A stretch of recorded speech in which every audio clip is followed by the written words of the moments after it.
আসসালামু আলাইকুম। অনেক অনেক বেশি অনিশ্চয়তার পরেও বাংলাদেশ সরকারের জন্য বহুল আকাঙ্ক্ষিত এবং বহুল প্রত্যাশিত ভারতের প্রধানমন্ত্রী নরেন্দ্র মোদীর সঙ্গে আমাদের প্রধান উপদেষ্টার যে বৈঠকের বিষয়টি তা অবশেষে অনুষ্ঠিত হয়েছে থাইল্যান্ডের বিমস্টেক সম্মেলনের সাইডলাইনে। কিন্তু প্রশ্ন হচ্ছে দর্শক, নির্মোহ দৃষ্টিকোণ থেকে আমরা এটিকে কিভাবে বিশ্লেষণ করব? যদি প্রশ্ন তুলি, এই বৈঠকের মধ্য দিয়ে বাংলাদেশের অন্তর্বর্তী সরকারের কূটনৈতিক সফলতা কতটুকু অর্জন হলো, অথবা যদি পাল্টা প্রশ্ন তুলি, ভারতের কাছে বাংলাদেশের রাজনৈতিক পরাজয় কি আবারও ঘটল?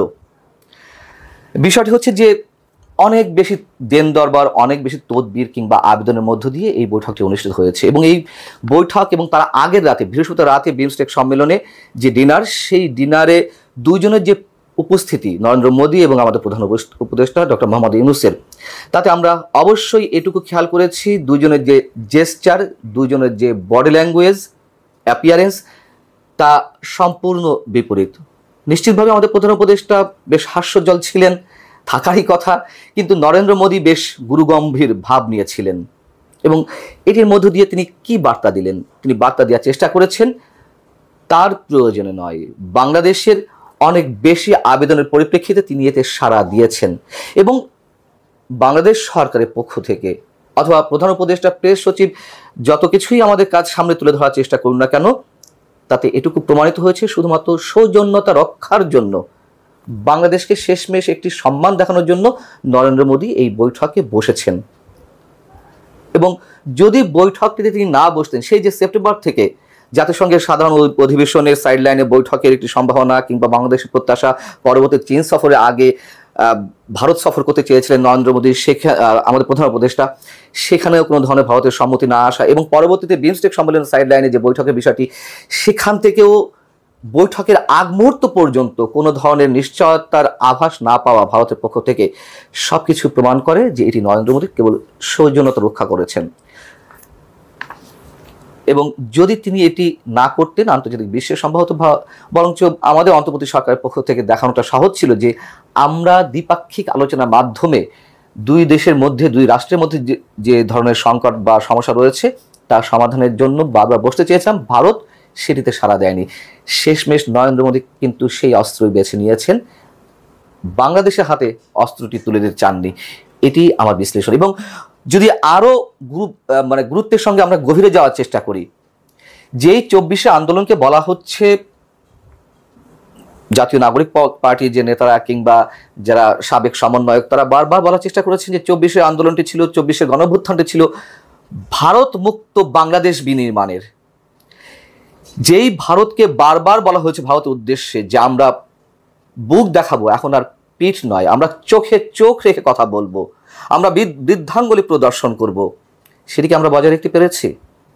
অবশ্যই আমরা ভারতের আগ্রাসন নীতি কোনোভাবেই মেনে নিতে পারি না। ভারতের যে আধিপত্যবাদ, সেটির বিরুদ্ধে আমরা সবসময় কথা বলছি, কিন্তু সেই কথা বলতে গিয়ে এত অতিরঞ্জিত মাত্রায় যেসব মন্তব্য করা হয়েছে খোদ আমাদের প্রধান উপদেষ্টার পক্ষ থেকে কিংবা সরকারের অন্যতম উপদেষ্টা মাহফুজ আলম অথবা ছাত্র প্রতিনিধি বা সাবেক সমন্বয়কদের পক্ষ থেকে, এইগুলো করে পরবর্তীতে আবার অনেকখানি অনুনয়, বিনয়, অনুরোধ, আবেদন, এত কিছুর মধ্য দিয়ে নরেন্দ্র মোদীর সঙ্গে বৈঠক করতে হবে কেন?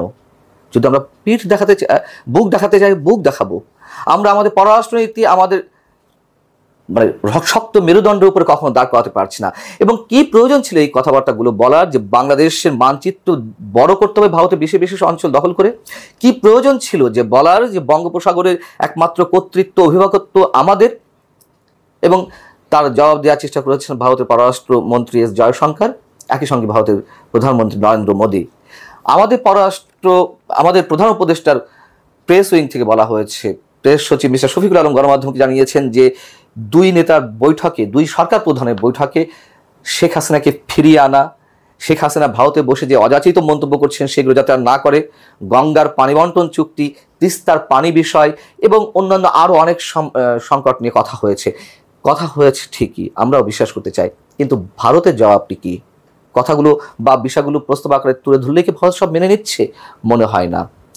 বরং ভারতকে যে আমরা বৃদ্ধাঙ্গুলি দেখাবো, ভারতকে যে আমরা বুক দেখাবো, এই 7-8 মাসে কি প্রমাণ মিলেছে?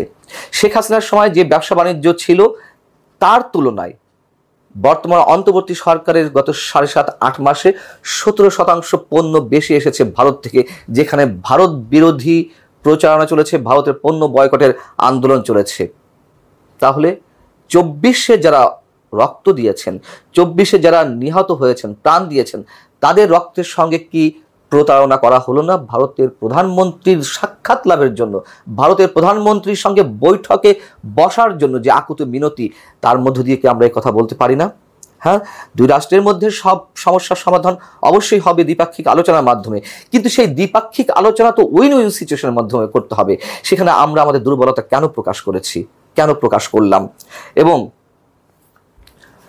মাইকেল কুগেলম্যান, যিনি এই সাউথ এশিয়ার অন্যতম একজন মার্কিন বিশ্লেষক, তিনি বলেছিলেন যদি নরেন্দ্র মোদীর সঙ্গে বাংলাদেশ সরকার প্রধানের বৈঠক হয়, তাহলে এটি বিশাল এক কূটনৈতিক সফলতা অর্জন।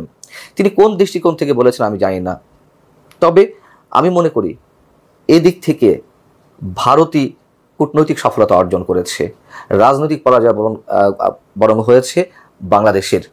কথা বলতে নিশ্চয়ই আমাদের দ্বিধা হওয়ার কথা, তারপরে বলতে বাধ্য হচ্ছি নির্মোহ আলোচনার জায়গা থেকে।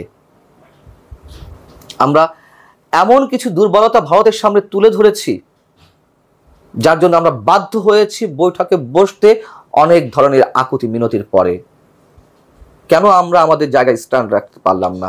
কেন আমরা আমাদের মেরুদণ্ড শক্ত করে ভারতের সঙ্গে বোঝাপড়ার জায়গাটি নিষ্পত্তি করতে পারলাম না?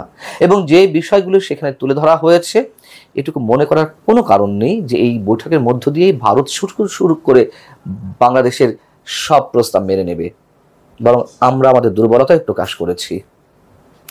আল্লাহ হাফিজ, ভালো থাকুন সবাই।